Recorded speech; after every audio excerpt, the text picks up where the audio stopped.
Hello, lovelies. This is Jennifer Hall, and you are with me today at the Lessons from the Universe podcast. I'm excited to share my message with you today, as always, and I look forward to seeing where it takes us along our path to awakening. If you have questions or comments, show ideas, feel free to email the podcast. The email is jen@psychicjenniferhall.com. That is Jen with 2 N's at psychicjenniferhall.com. If you love today's podcast, please subscribe, share it, like it, or review, and help us grow our audience so that we can get more people than ever on the path to their something better. Here we go. So someone suggested that a great episode would be to tell the story of sweet vinegar. So this is basically a Taoist story. It comes from a piece of artwork that shows Buddha, Confucius, and Lao-tzu tasting a vat of vinegar. Now, I think it's important to start with sort of the basis of what Taoism is. I view Taoism as a philosophy. So in my opinion, it does not in any way alter, affect, or disagree with whatever your personal, spiritual, or religious views may be. So, okay, most of you, at least the Texans, have probably been on the river before, tubing or canoeing, maybe just even at a water park, okay? Imagine being on the river. When you allow it to carry you, the current, the natural flow, carries you around the rocks and through the rapids and naturally to the more calm parts of the river. Taoism is essentially this philosophy on life, right? If you're on the river and you try to control the flow, you will either end up smashing into the rocks, or you'll end up in the reeds or upside down, not where you want to go. So when we say flow with life, essentially we're saying be like the river. Let the river carry you. Don't beat your head up against the rocks for no reason when there's an easier way to go. I love this, right? And there are many, many analogies we could go into that go along with this idea of flowing naturally with the river. In one of my more recent podcasts, I mentioned a Taoist philosophy called Wu Wei. Now, I love Wu Wei. For one thing, it's fun to say, right? When you think about going through the rapids, you say Wu Wei, okay? So Wu Wei, right? Wu Wei means I let the hard decisions make themselves, that things naturally show me what is next, what I should do. And it's never the thing that we could call hitting our heads against the rocks. So the 3 vinegar tasters, all right? This is an ancient piece of artwork. If you want to Google it, you could easily find it. I actually have a sort of reimagined version, a more modern drawn out version of it that I show clients when we're having this discussion in my office. And just like I mentioned, you see Confucius, Buddha, and Lao-tzu tasting the vinegar. Now, vinegar represents life. And Confucius takes a taste of the vinegar, and the look on his face is bitter, right? For Confucius, the taste of life is bitter.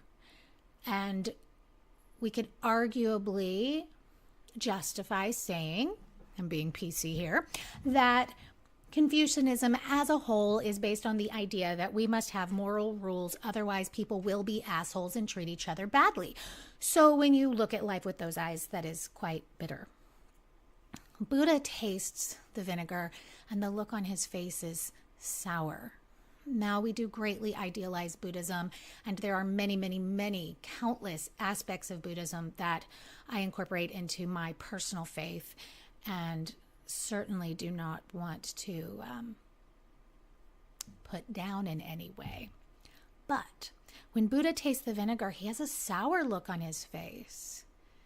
This comes because Buddhism very largely does teach suffering, that we should just be okay while we suffer. And while I get that if we get deeper into Buddhism, that's not really necessarily what he was trying to say, this is how most people view Buddhism, that it is a sour look on life, that this thing is supposed to be difficult and hard, and that we are essentially here to suffer. Now, those of you who know me know that I believe life is education, and that yes, sometimes we have things happen that we would very humanly call suffering, but that point of view makes the vinegar, makes life sour. Then Lao-tzu sticks his hand in the vat of vinegar, and his buddies try to talk him out of it, right? Confucius and Buddhism, they're like, dude, it's vinegar, don't taste it, don't do it. But he's got a smile on his face because he knows something. He knows that bitterness and sourness are in our thinking alone, that they are not real. The good, bad, and different are not real, their point of view. And so he dips his hand into the vinegar and he tastes it and he smiles. It's sweet. Like one of my clients said, it's balsamic. It's sweet because he recognizes I'm learning, I'm growing, I'm becoming something more than I ever was before. This very Taoist point of view is one of the essential keys to awakening, to living this life that we want to live, to being the thing that we want to be. Because when we recognize that it's all here for our good, that it's all here to teach us something, we move through it with ease. What do I learn? How do I grow? We must strive to go there every single time. What do I learn? How do I grow? This must be happening for a reason. And if I'm involved, if it affects me, if it touches me in any way, it is for me. Yes, maybe it is 98% for someone else, but the 2% that's for you must be managed first before you can help and guide them at all. And often, once we figure out what our percentage is, we recognize not only do we not want to deal with their percentage, we don't have to, because ultimately it's not our job. The wisest person in the room is often the quietest, says the woman putting all of her opinions on podcast. But I don't think that this is personal. I mean, it's not from me. It's not from Jennifer the human. It's from the universe, you know? I don't claim all of these ideas as humanly mine. Though many of the things you hear on my podcasts are very Jennifer, right? You need to recognize that this can happen to you too. Wisdom comes through us humans, right? And when we recognize the very essence of life is to flow, is to see where it leads us, where it takes us, to taste the sweet vinegar with confidence, then we can also become what I call a wisdom center. And that means someone who speaks for the universe. Maybe it's the woman sitting next to you getting their nails done, or a man in the grocery store. Maybe it's someone that you know, maybe it's not. But to each and every one of us who is on this path, who is truly seeking to understand that the universe puts us in places intentionally, when we've been very clear about what's ours first, then sometimes the universe uses us as its mouth, its lips, its teeth, its tongue, to put words into the world. Sometimes it's a very simple action. Other times it is true words of wisdom.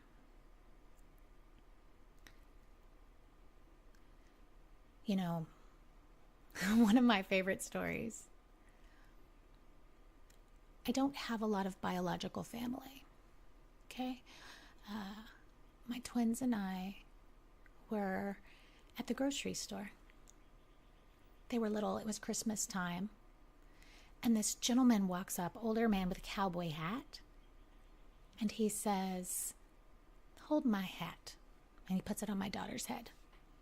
He proceeds to sing the entire Rudolph the Red-Nosed Reindeer. He says, now, Mama, take a picture of these babies in my hat. And so I take a picture of each of my children in that cowboy hat. And as I put my phone back in my purse, he's gone. I even looked for him. He was just gone. It was this amazing, loving moment, as if from family. In a moment that we all needed that connection. And they remember that to this day. Other times in my life, it's been someone who stepped in as a mother figure. Maybe for a long period of time. Maybe for a short one. Maybe just for a few words at the right time. Have you met one of these angels? I call them angels, but they're not really angels. They're people allowing spirit to speak through them. Helping someone else see the sweet vinegar of life. Maybe I don't get to have that. I get to have this. This is better. This is mine. This is my life. This is my curriculum. This is where I am going. This is what the universe has put in place for me. It's quite fabulous, you know. Remember, when the universe speaks through you, it is also for you. Be very clear. It's always for you. There are no hypocrites allowed, so don't you dare share wisdom that you are not willing to take on and live as your own. No hypocrites allowed. Because should you help someone and then they find out that you are tragically flawed in that same exact area, they will fall hard. Don't do that to anyone. Do you first. Know who you are. Be the best that you can be. And then when the universe is ready to speak through you, you'll know it's real and true. When in doubt, be quiet. If you're not sure if it's intuition or your human ego and bullshit, ask yourself, intuition or bullshit? If you can feel that lump of meat inside your head, if you can feel your brain, it's human. It's your human thought, it's your human desire, maybe to be right, maybe to be wrong. It doesn't matter. Our brain is very much like a radio, and it's just picking up what is human. And the more you pay attention, the more you can recognize which thoughts exist in your brain and are human thoughts versus the ones that are in your soul or just outside of your physical body where the universe speaks to you. It's okay to ask. Intuition or bullshit? In fact, the more you do, the easier it will get for you to discern between your intuition and your ego, divinity and humanness. Work on that one this week, beloved. What is the difference?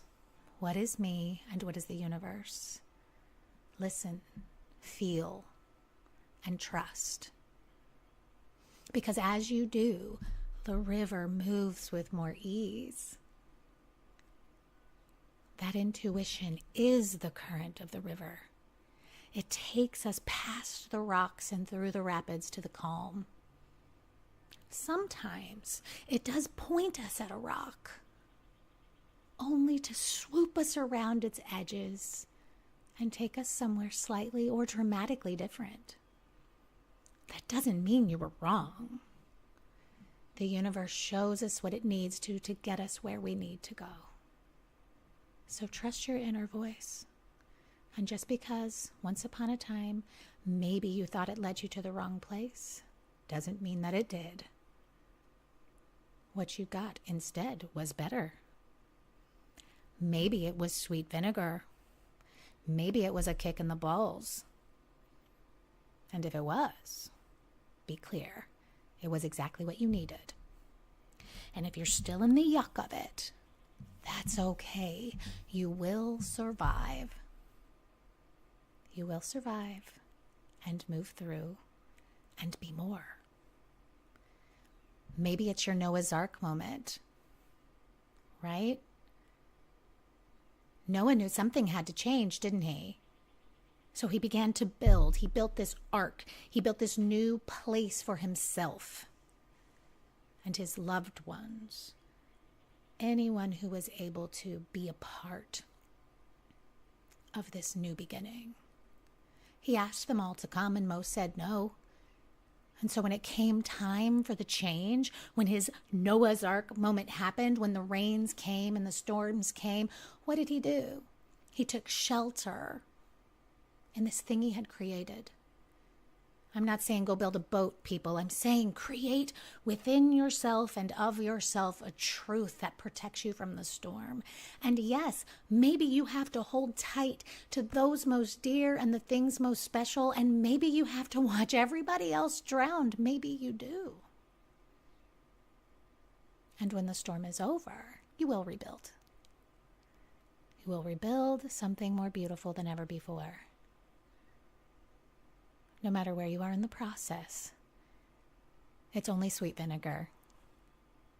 Maybe it's not your favorite. I'm not expecting you to say, yay, vinegar, yes! But if you recognize, I'm learning, I'm growing, this is for me, and on the other side of it, there's joy, then you'll smile just like Lao-tzu in the Vinegar Tasters, knowing in your depth, in the wisest parts of your soul, that this is your highest good, no matter how it looks now. Till next time, beloved, namaste. Thank you so much for joining me today for this week's episode of Lessons from the Universe. If you love it, please help us attract a bigger audience. More people like you ready to continue down this path to awakening. If you love the podcast, please like, share, review, and let me know how you found me so I can find others just like you. Till next week, beloved. Namaste.